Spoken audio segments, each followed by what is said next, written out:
Chapter 2, Sloka 54. Arjuna Uvacha.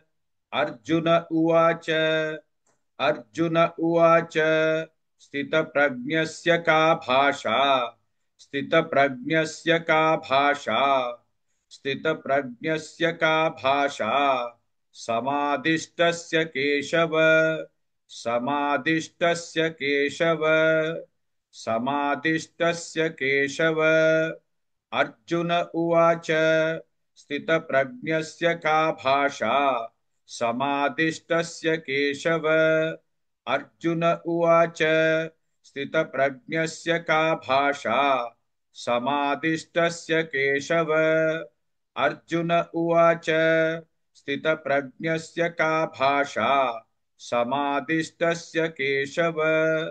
Arjuna उवाच स्थितप्रज्ञस्य का भाषा समादिष्टस्य केशव।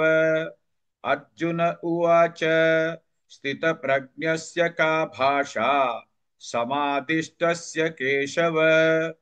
स्थितदिक्किं प्रभाषेत। स्थितदिक्किं प्रभाषेत। स्थितदिक्किं प्रभाषेत। किमासीत व्रजेत किम्। किमासीत व्रजेत किम्। किमासीत व्रजेत किम्। स्थितदिक्किं प्रभाषेत। किमासीत व्रजेत किम्। स्थितदिक्किं प्रभाषेत। किमासीत व्रजेत किम्। स्थितदिक्किं प्रभाषेत। किमासीत व्रजेत किम्।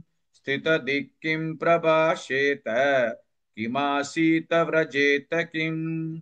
स्थितदिक्किं प्रभाषेत। किमासीत व्रजेत किम्। अर्जुन उवाच स्थितप्रज्ञस्य का भाषा समादिष्टस्य केशव। स्थितदिक्किं प्रभाषेत। किमासीत व्रजेत किम्। Please like and share this video because you could be instrumental in helping someone around the world recite the Srimad Bhagavad Gita, thereby helping them to have a life of unending opulence, victory and prosperity. This is mentioned in chapter 18, Sloka 78. Yes, don't forget to buy my book, Leadership Can Be Child's Play. Namaste.